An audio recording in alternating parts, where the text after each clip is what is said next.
Welcome to Hiraeth, the home of modern Welsh politics. The media plays a big role in what we at Hiraeth do, and the strength of the Welsh civic polity is a long-running theme through our pods. It was one of the reasons we decided to do this in the first place, to provide a bit more depth and coverage to what we felt was missing. But tonight we are talking to two of Wales's foremost journalists. They have been the Welsh faces and voices on the wider UK stage for many years. Sarah Dickins was for 2 decades a BBC correspondent on the UK economy and is now a sustainable economics advisor. Hello, Sarah. Hi. And Mark Hutchings, who also recently hung up his microphone for the Beeb after 40 years of writing, reporting and presenting news in Wales. Hello, Mark.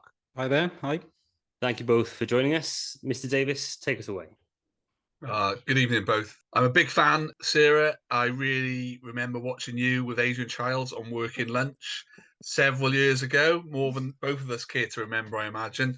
But do miss that programme. And Mark, you've been the Welsh voice on my default channel, which is Radio 5, for many years, putting that Welsh picture on the UK nation. So really is a pleasure.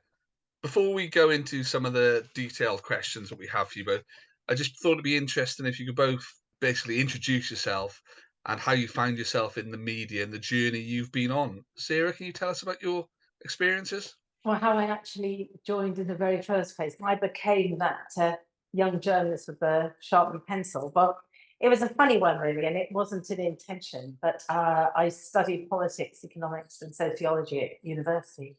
And straight afterwards, all my friends got clever jobs and moved to London, and I stayed in Exeter. I did my degree. And there was a new radio station starting up at the time, set up by, in fact, a Welshman called Mike Joseph, also known as Mike Engelhart, who had worked on some of the really investigative documentaries on ITV. And he wanted to basically show that you could have commercial radio that was speech-based. I had a job as a barmaid down the road. I was getting a bit bored in my bed sitting the barmaid job, to be honest, and went along there just to help out, really, for a bit of company and a bit of intellectual rigor and discussion, really, to be honest. And I got the journalism bug there. It was just as the Falklands War began, and within a couple of weeks, they gave me a job doing a benefit rights slot for free, of course, being commercial radio then. And that's where my journalism began. And I suppose the thing is that for me, it's always been about the people. It's always been about storytelling. And when I was economics correspondent, I almost didn't like the title because it feels very academic. It feels quite cold. You know, you wouldn't say, oh, I love economics, would you? But the trouble is I do. But in terms of how it affects people. So that's what got me going in the beginning, very much looking at why people weren't claiming benefits that they were entitled to, what was difficult about the system, helping those people. And quite frankly, that's what I was doing, I hope, on my last day at the BBC, and that's what I'm trying to do now. So that's the thing for me, really. That's great. Mark, what brought you in with the journalism bug?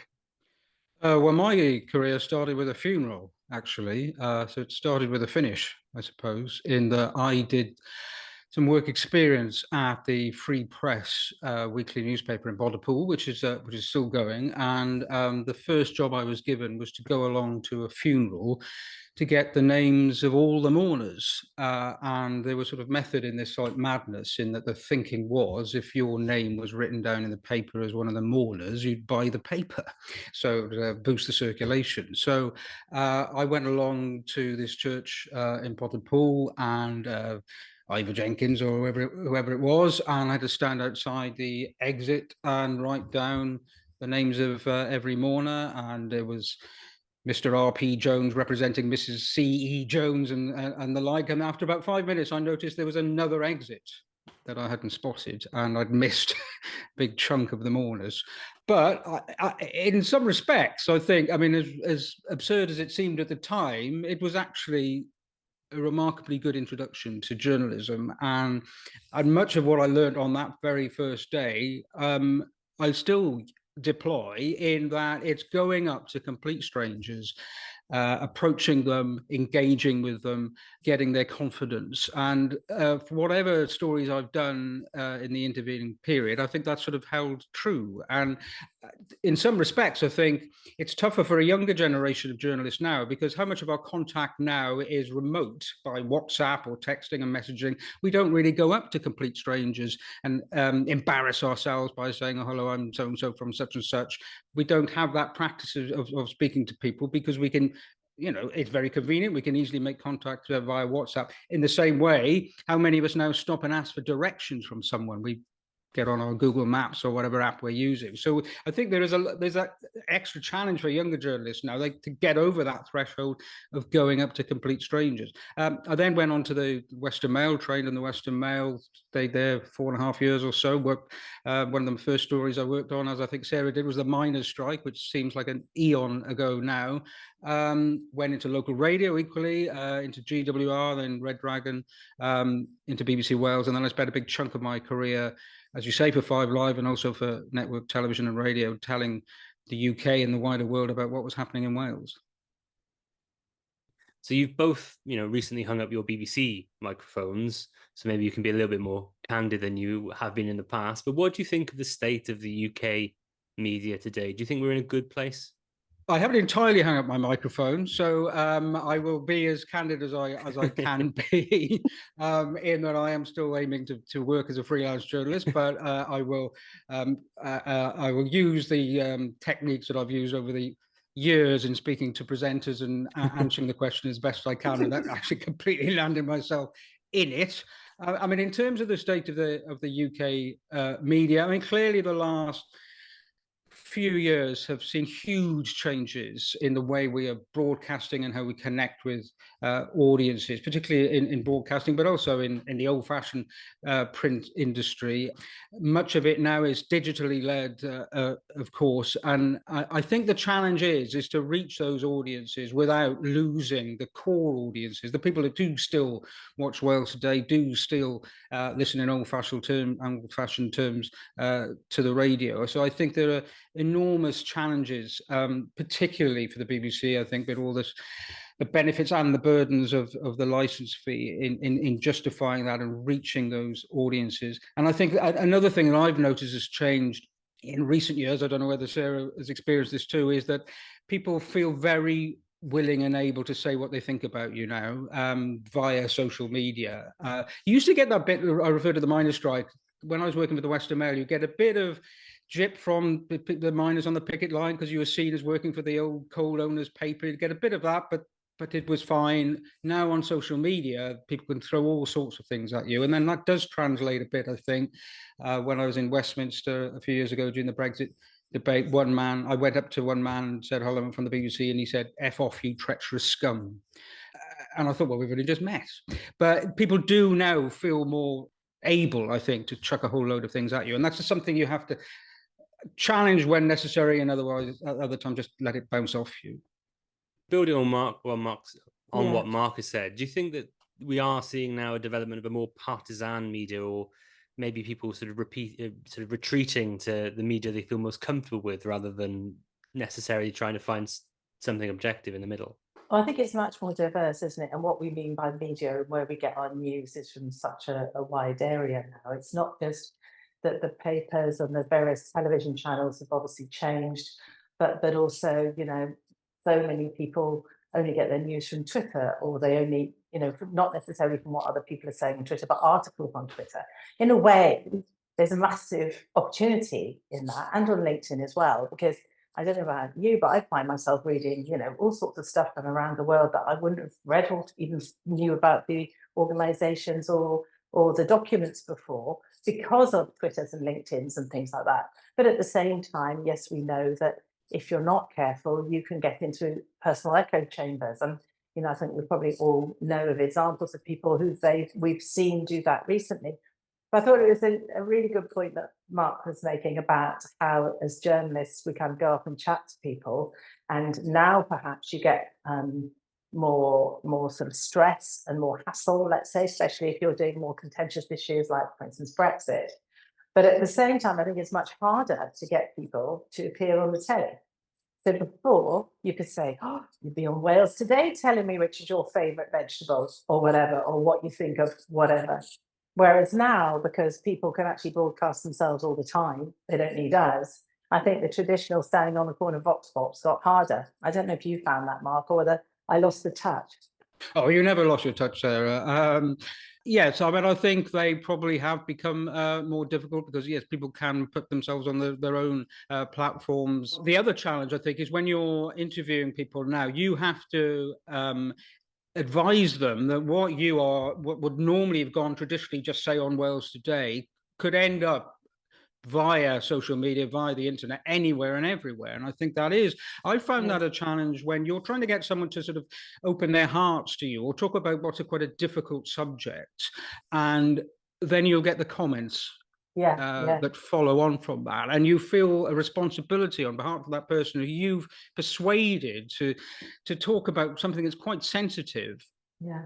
And what they may not be ready for is what is a minority, but it's a very vocal minority via social media saying what they think about it. And also the international boundaries that have broken down, haven't they, Mark? I mean, I interviewed someone a couple of months ago about the food bank and people struggling to put food on the table for their children in the Llanrumney area of Cardiff. And the person who was the volunteer helping with the food was quite nervous on television, but said, yes, he'd do an interview. And he said, we have people who are warming up tins of cat food on the radiator. Now, that was the headline that was chosen by our colleagues on the online desk. And in no time, that was in the Daily Mail. And then it went international as well. And I think as far as Argentina, went all over the place. And, you know, to be honest, I felt terrible because I'd warned that man, that volunteer, that it would be on BBC Wales in a number of different ways and might go on the BBC in other ways. I had no idea that it would take off like that. And, you know, that is something we would never even have had to begin to contemplate or find ourselves in, you know, well, actually only probably 5 years ago, certainly 10 years ago. And I think that reach is great, isn't it? And you reach a whole audience you wouldn't otherwise have reached, but it comes with consequences and responsibilities. Yeah, massive responsibilities, I think. You know, and then you need to be so much more careful about the headline that attracts the audience, because you really have to think about the longer term implications for the people, ultimately, who you're talking to. There's a lot of media aggregation as well, isn't there? Sort of other papers or other news sites basically taking verbatim stories that other people have written.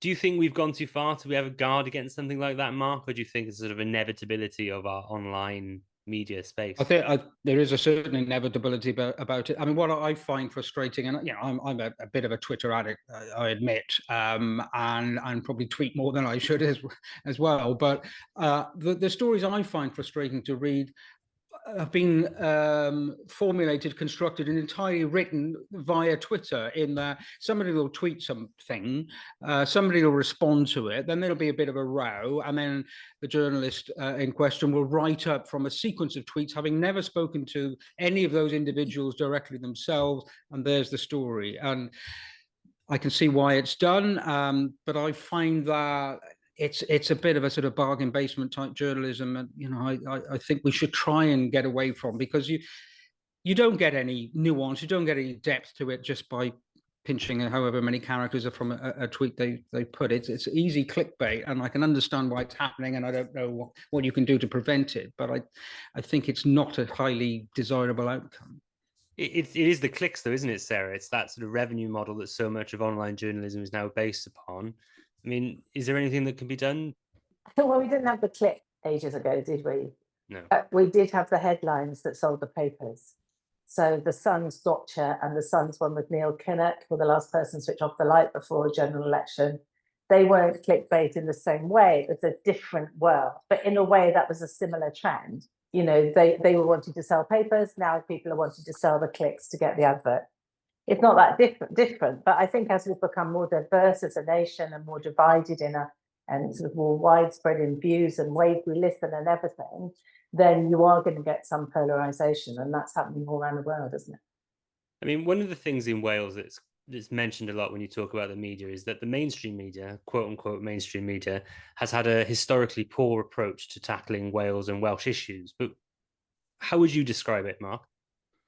Patchy, I think, and I've seen it go through all sorts of waves. I mean, when Sarah and I started in journalism in Wales, quite a few of the papers had Wales correspondents. A couple of the broadsheets and the tabloids as well.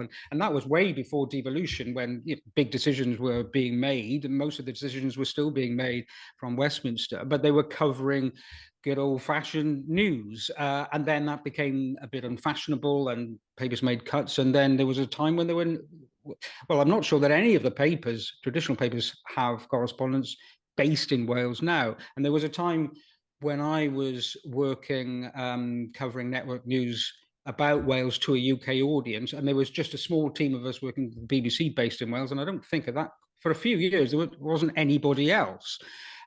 What I think has been a brilliant addition in recent years is Channel 4. I think we've got a great team, just the three of them, but they're a fantastic team reporting on Wales to a UK audience. And we've seen in the last year or so as well, ITV and Sky also having Wales based correspondents. LBC, which for many years was just based in London, now has a setup and reporters reporting from Wales. So I think that has been a big bonus.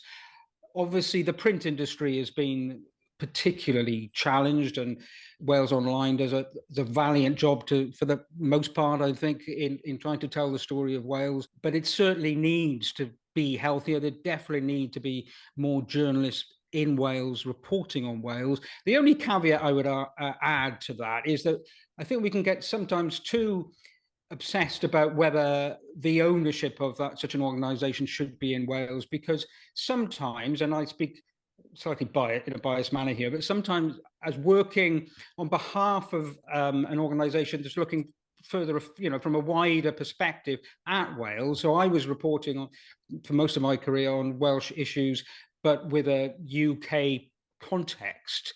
You can sometimes stand back and see the wood for the trees. You're not entirely sucked in necessarily to perhaps what is an echo chamber within Welsh media and political circles. So I think there's a balance to be struck. I don't think it needs all to be entirely based within Wales, and I think there's certain value for people coming from outside, or certainly reporting to bosses from outside, to put that in a wider context.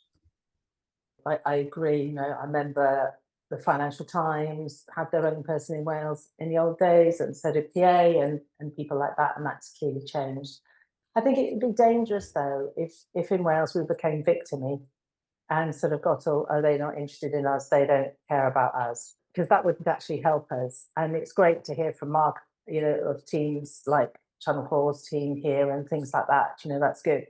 All I can say from my point of view is when I had the time, which wasn't always, to get on the phone ahead and say to the desk in London, hey, look, I've got this great story and this is why it's relevant to you. And when I had the time to do a version for a UK audience, because we can't expect them to know, the difference between Bridgend and Tunnel Handy, let's say, then it actually worked and they were receptive. But whether, we have the time to do that and do a slightly different cut version and tell them a week ahead is another thing.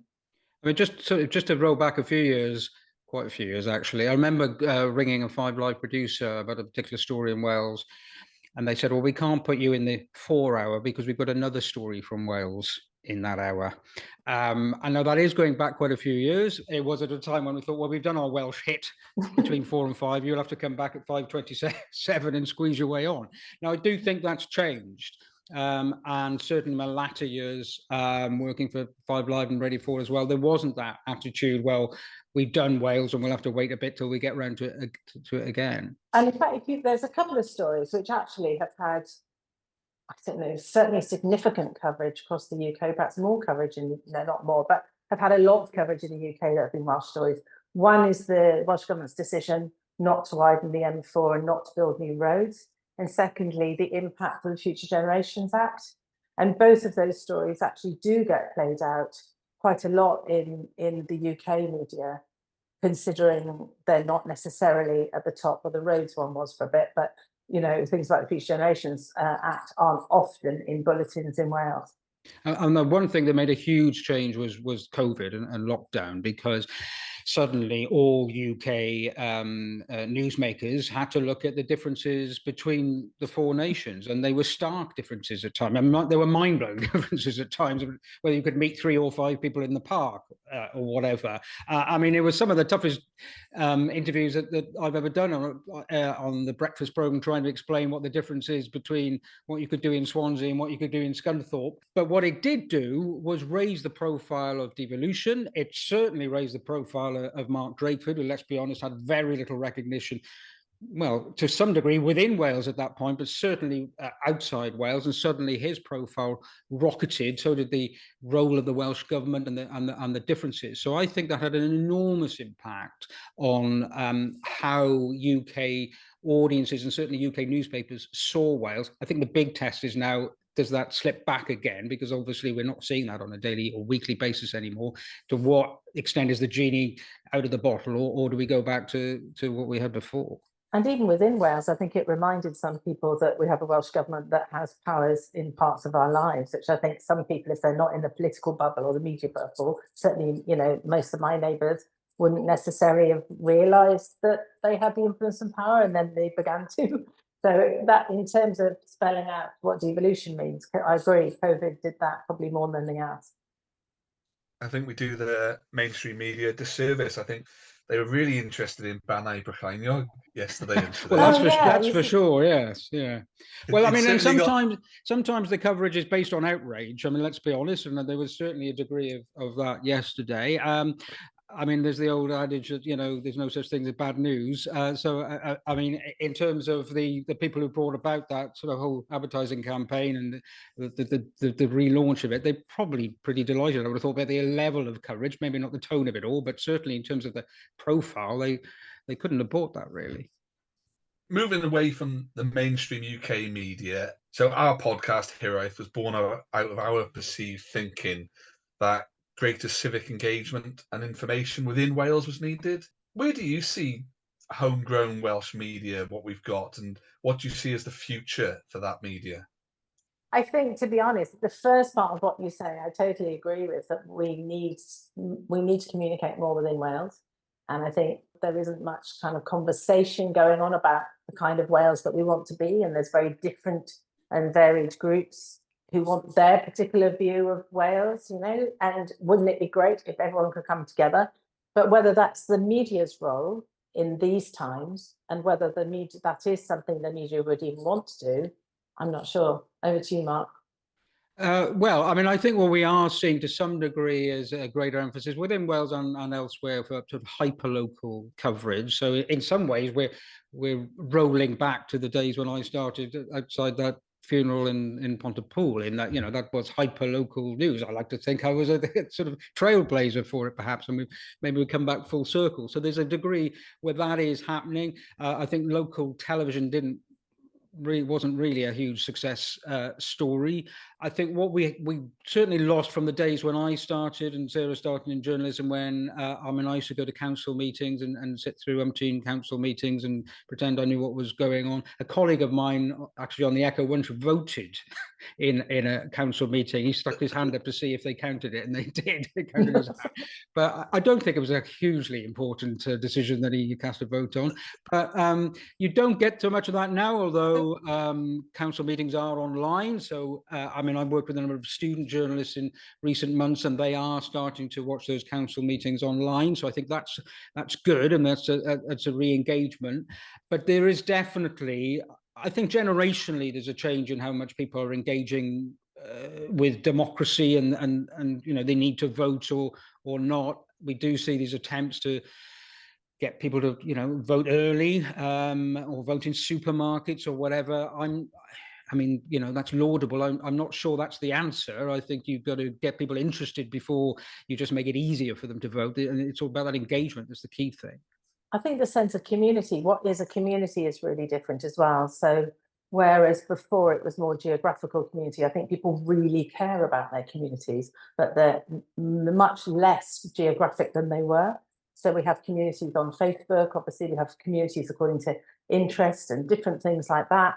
We have people actively political, but often in organisations that aren't the traditional organisations.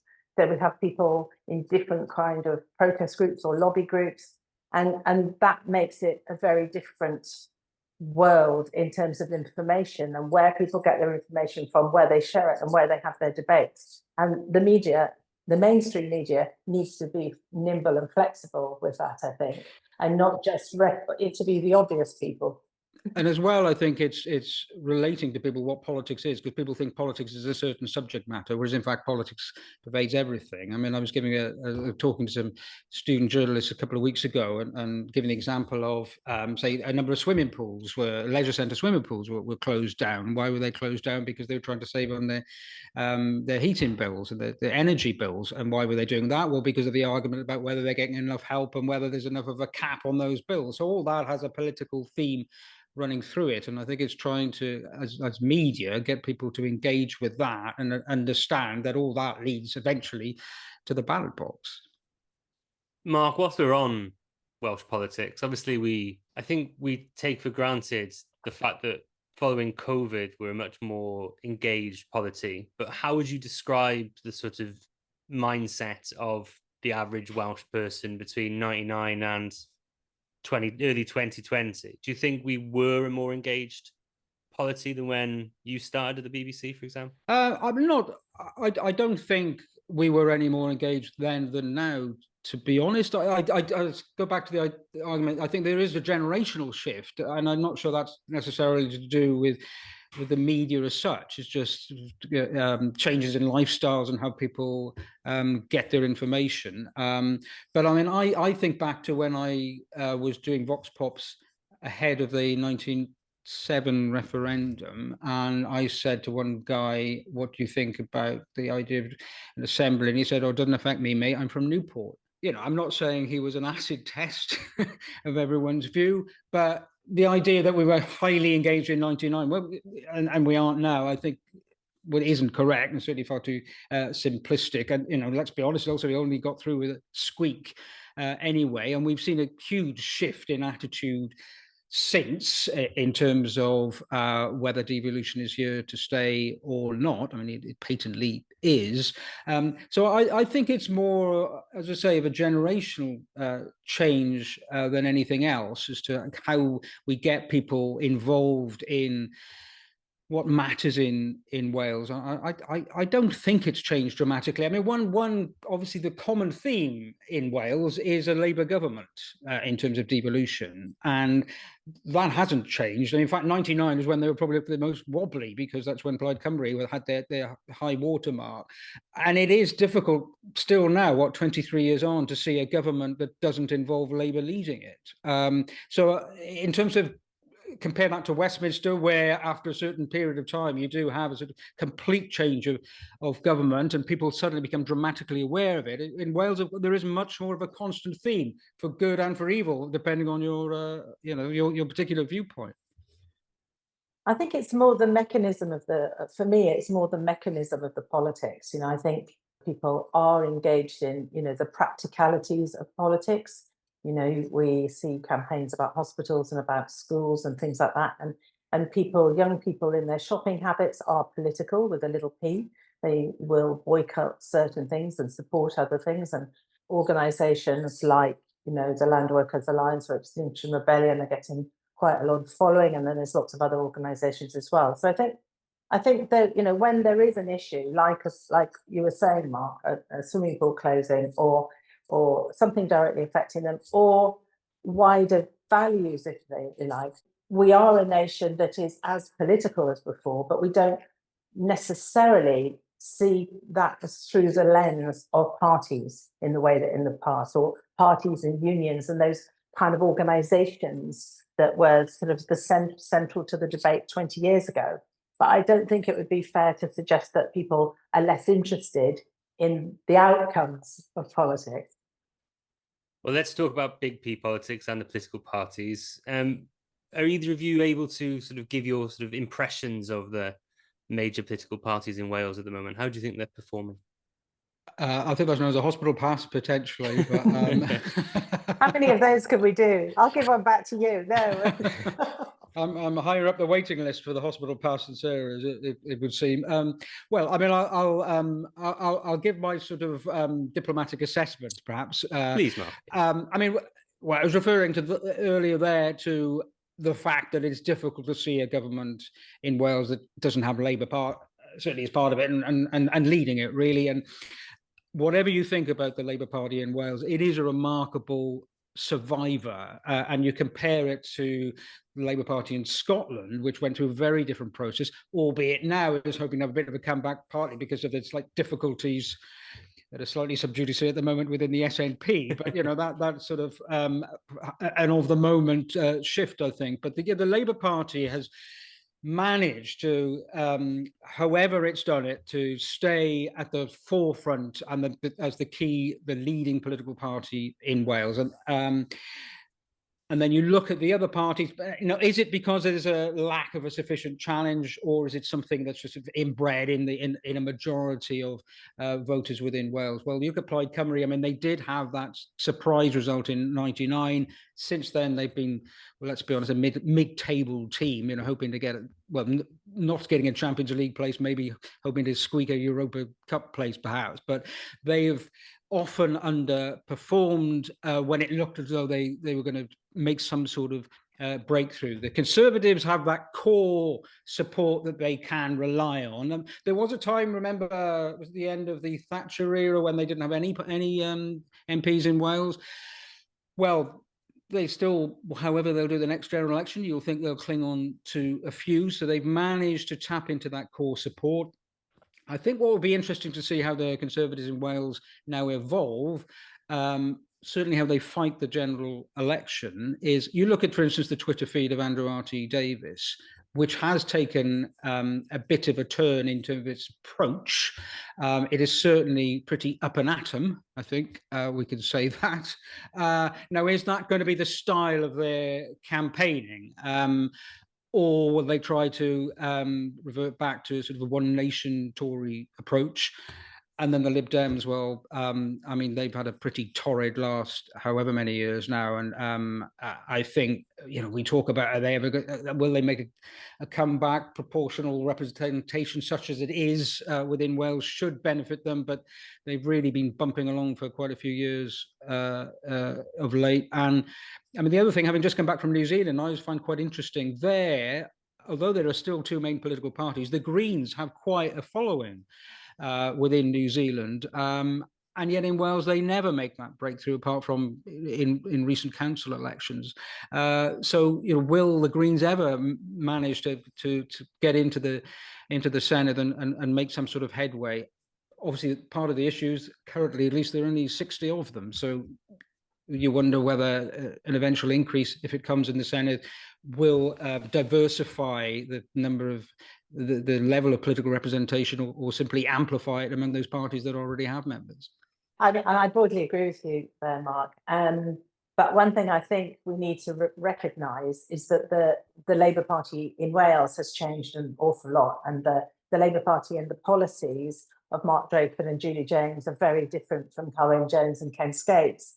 Particularly in economics, it's been a really big change. If you think, it wasn't very long ago that it was all about growing GDP, growing wealth, growth, you know, get big companies in. And that really is not the agenda of Mark Drakeford, Lee Waters and Julie James, is it? You know, the whole thing about foundation economy, the whole thing about circular economy, having Wales having its own energy company, you know, that would not have happened a few years ago. So even though they're still called Labour, and I'm sure they're all friends and hug each other, it's a very different complexion.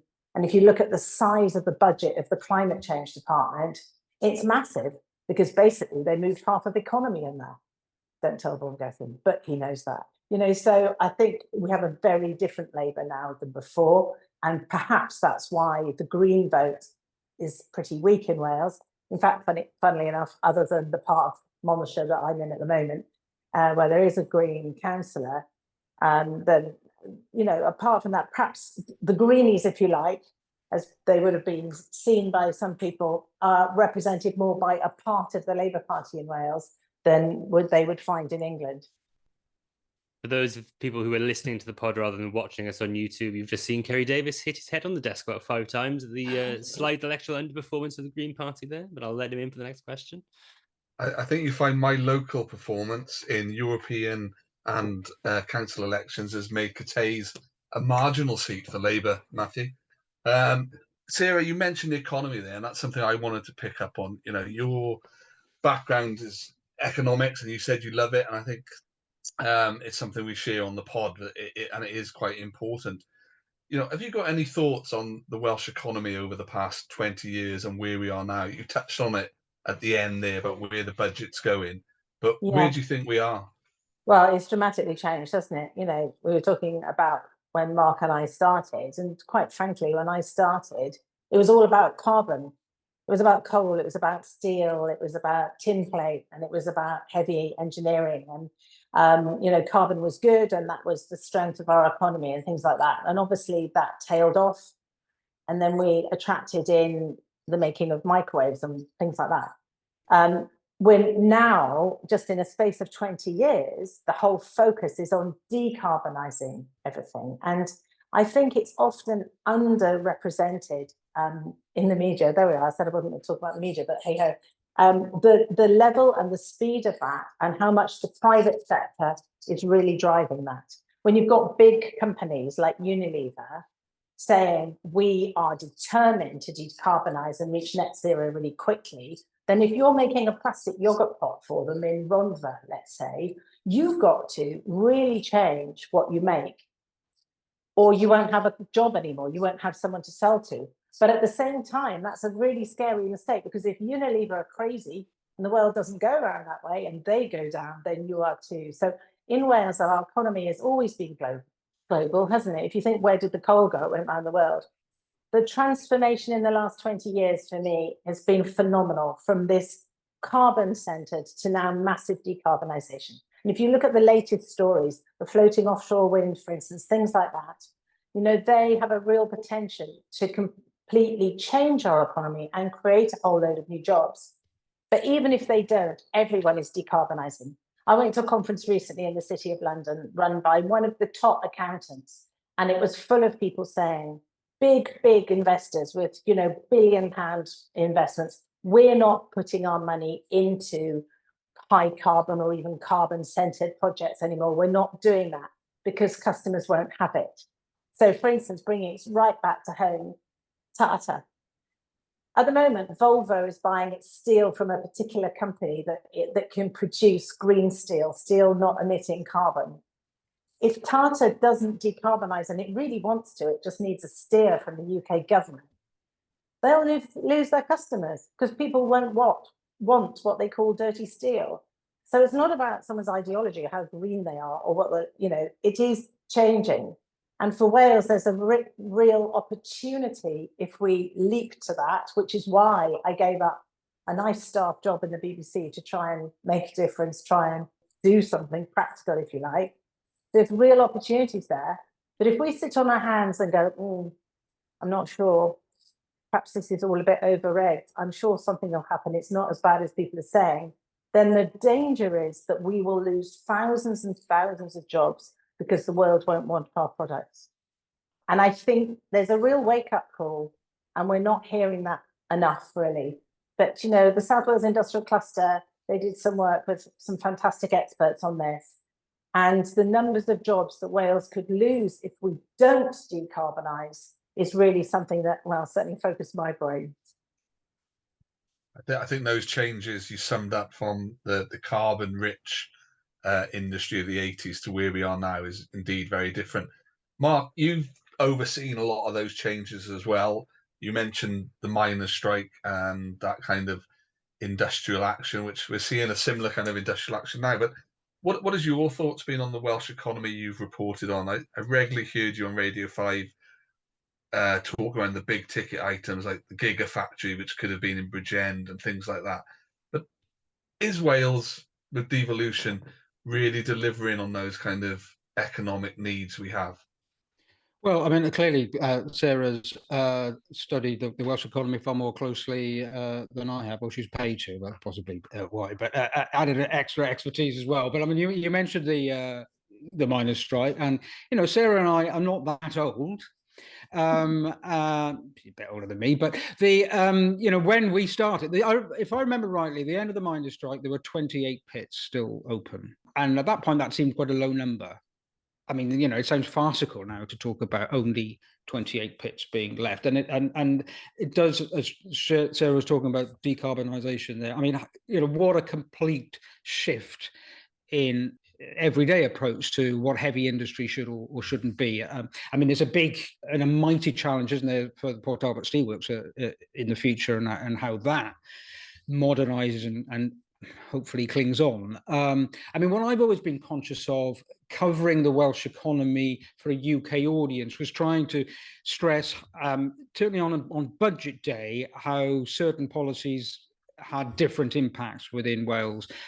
When there was the debate about the top rate of income tax going to 45%, I mean, Sarah, remember better than me what the actual figure of how many 45% or top rate taxpayers there are in Wales. Tiny. Yes. And when I was broadcasting to a UK audience, I was always conscious of the fact I had to sort of stress, well, actually here in Wales, it won't make that much difference. And there's the huge public sector workforce in Wales, of course, whose pay is decided by the Welsh government. So that's what I was always conscious of, that it was a very different Welsh economy to the UK economy as a whole. It had very, certain similarities with parts of England and parts of Scotland, parts of Northern Ireland. But in terms of national comparisons, I was always conscious I had to point that out. And the one thing I always sort of, when I go back to Pontypool, for instance, where I'm from, I always sort of dream that someone comes in with ideally a great benefactor, an entrepreneur, somebody with a sort of huge imaginative, creative mind who can help transform those areas. Because I've been to parts of the north of England where you see old mills that have been turned into great art centres or whatever. And it does need a bit of dosh. It also needs a bit of creativity and imagination. And, I haven't got, well, any of them really, but if we can just tap into that, and I think it will help generate those souls, particularly in the South Wales valleys and parts of North Wales that have been through industrial change, to try and sort of breathe new life into those communities. So obviously you've both now left the BBC. What does life feel like post BBC? And do you feel you have like a new sense of freedom, or do the sort of lessons you learned from working at the BBC stay with you as journalists? Sarah? I think, I went into this because I left the BBC and went into this because I wanted to have more impact. And when I was out doing stories, it was more and more clear that quite often change wasn't happening because people were scared of the change, or there were all sorts of nonsense barriers in the way. And I just thought, if only I can use these skills to help get over those, that'll be better for people, for Wales, for community. And the more I do it, the more I realise that there's a lot of work to do. Mark? Well, I'm now a freelance broadcaster, journalist, lecturer, and the plumbing's not so clever, but I'm trying to develop a bit of a portfolio. I mean, I don't know whether Sarah has experienced this a little bit, but I remember some weeks ago going to a social gathering, and I was sort of eavesdropping as much as my bad hearing would allow, and you realize how people define themselves by what they do, by the job they do. I do this, and then people say, oh, really? And there's a bit of an exchange, and that's how they define who they are, their personalities. And I thought, well, I can't say I was there, I was this. I was once famous, I thought there's a sort of cultural personality shift in that you have to adapt to. And I think that's probably must be true, surely, across all professions, and people taking, as I did, redundancy, and suddenly there's life change after so many years, and particularly when you work with the BBC and you do become slightly institutionalized. But I've been lecturing with some younger with some students, some journalism students in recent months, and that's been quite rewarding, passing on whatever tips I can remember, and trying also to learn, see it through their eyes now as they start off in a new world of media and journalism, and picking up tips from them as well. I mean, it's quite hard still to switch off from the daily grind of news, and social media makes that more difficult because I still get the alerts about, some incident and think, oh, I better dash out into the car. And I think, no, I've given the car back. I can't do that. And then perhaps ask my wife if she can just interview me in the morning about whatever the day's developments are. I am looking into a project. It's very early stages at the moment about some sort of bike business, cycling business. So, you could say I might contribute to a circular economy on that very basic level. But it's scary and refreshing at the same time. I mean, I'm sure Sarah's, having all these suddenly that it's almost like having a sort of tapas delivered to you rather than having a sort of two veg and basic meal. Suddenly you've got all these little options you can go for, and it's a question of not ordering too much and getting too stuffed full, I guess.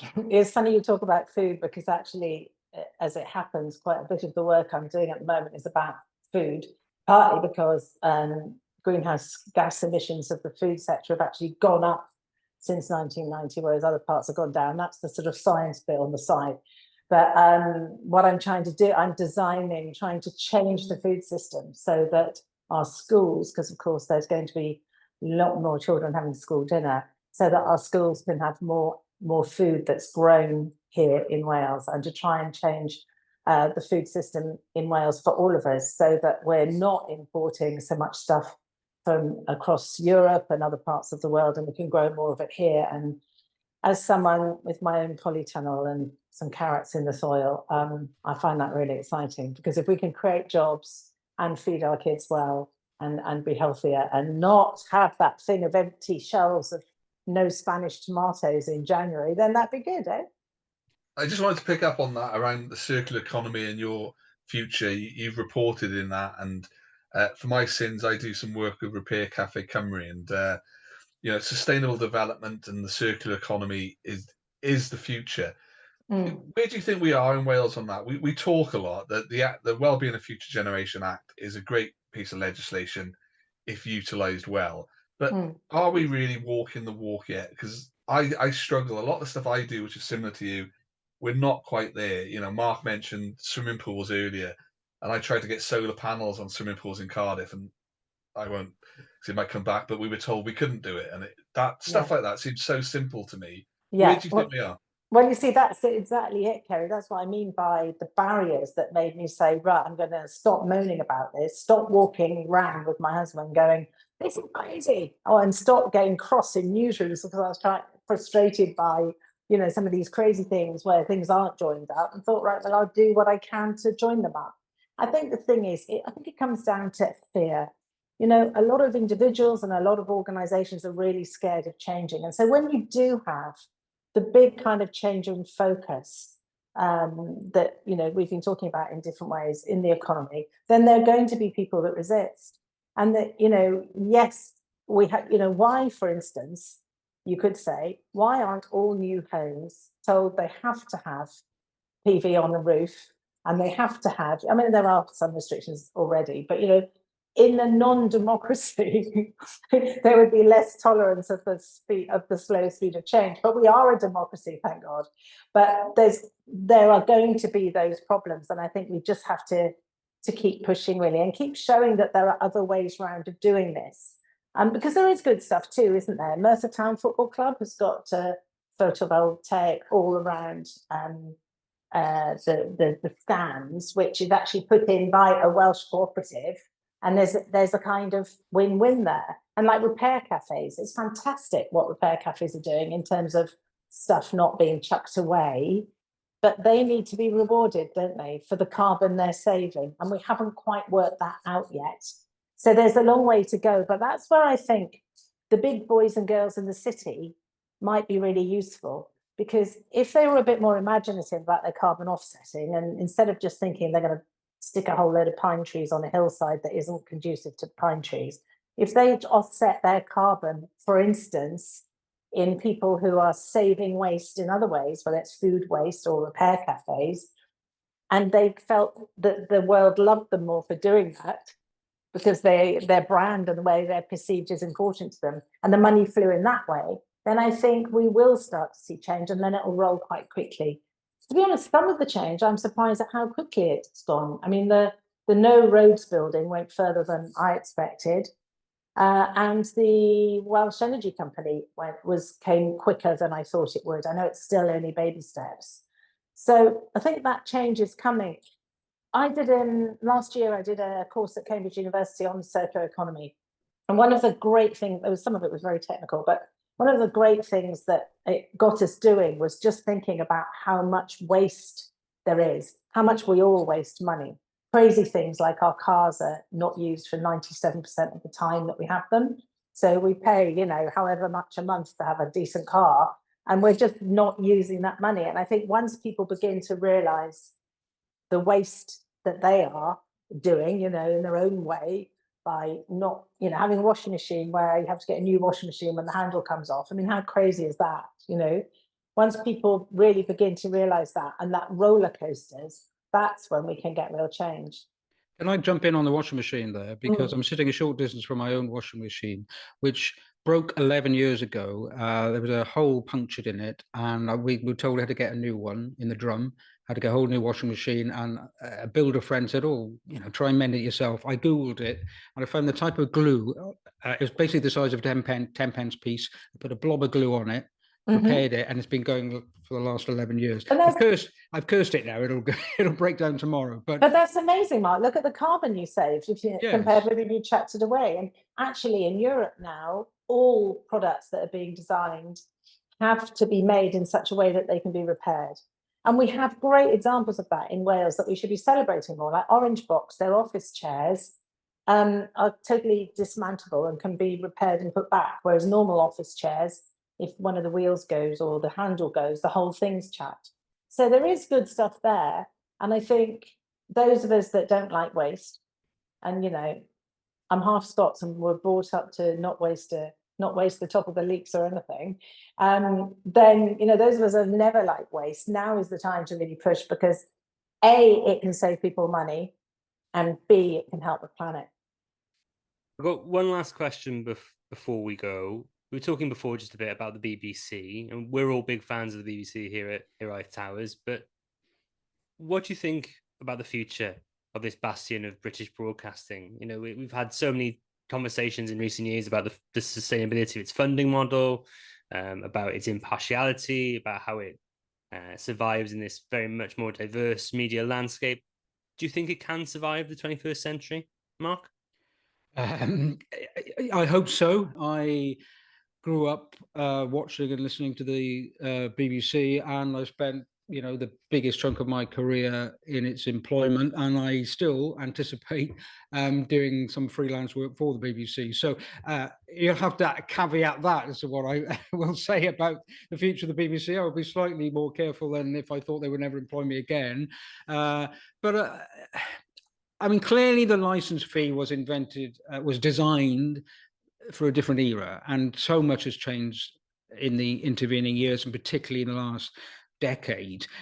But what is a better option? And I think to say scrap the license fee and let it survive on its own means, we would not see the BBC as it is.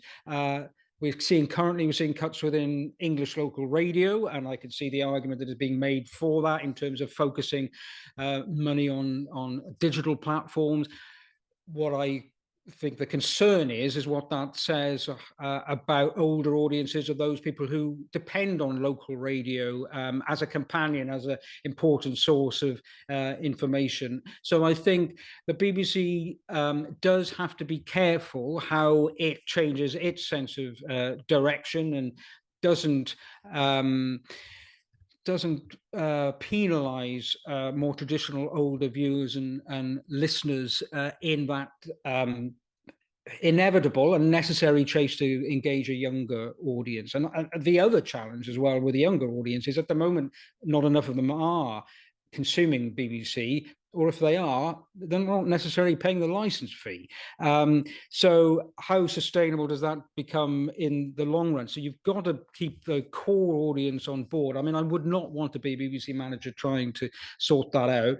The BBC doesn't help itself from time to time, and it gets involved in these controversies and wrangles, and BBC management, I think by their own admission, don't always handle these issues particularly well. And Sarah and I both over the years have been on various online courses to learn the mistakes that somebody else made higher up, and we all have to pay a price for it. But the BBC continues to evolve, perhaps not quickly enough. There are huge challenges ahead, but I think for an organisation that can still have David Attenborough and a whole range of edgy comedians, and admittedly, there's a platform they've now bought on iPlayer. It was Australian sitcom series I've been watching called Colin from Accounts, but on a BBC platform, and yet you still have all this digital media that the BBC is now putting a lot of effort into. So it's a huge range of services that the BBC is having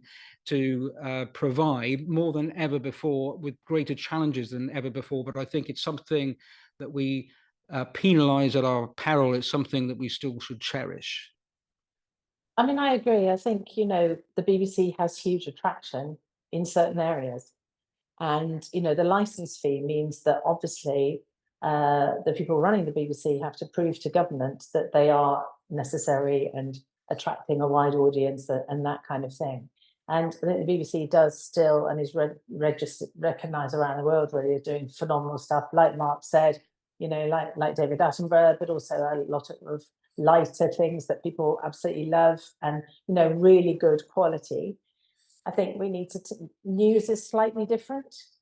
And I wonder if there's a dilemma there about how many clicks, or do it quicker or verifiable. And you'll notice that quite often Sky will beat the BBC to a story while the BBC is still getting it verified from another source or whatever.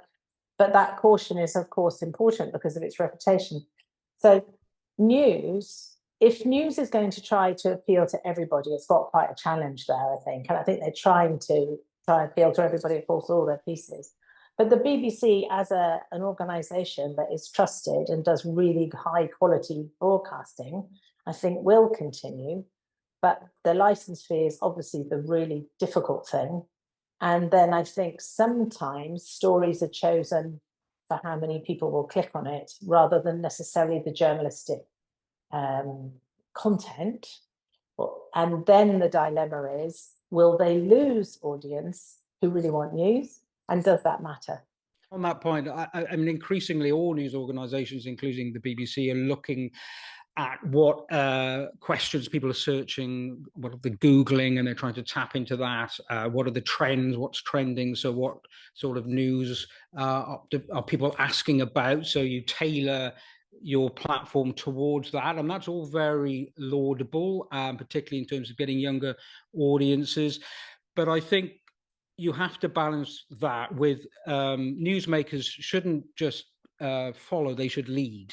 And that you should tell people when things are important, even if they don't think they're necessarily interested in it, or they become interested in it. And I remember when I started my stint covering the Brexit debate in Westminster, there was a feeling among some bigwigs that the audience weren't really that bothered or interested.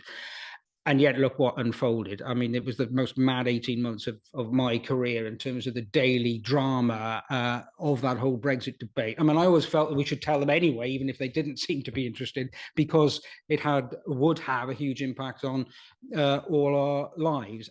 And yet, as it turned out, it was a story that everyone, virtually everyone, became fascinated in because the idea of was this ever going to be resolved, and that is a debate that continues to this day. So I think it's important to follow what people are asking about, what is trending, what are getting the hits, and I don't think we should ignore that. But equally, we should have the confidence in our own journalism to set an agenda as well as follow one.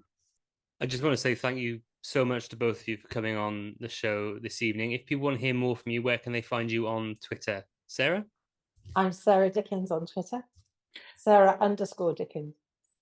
And I'm Mark Hutchings 1. There's no underscore. Wonderful.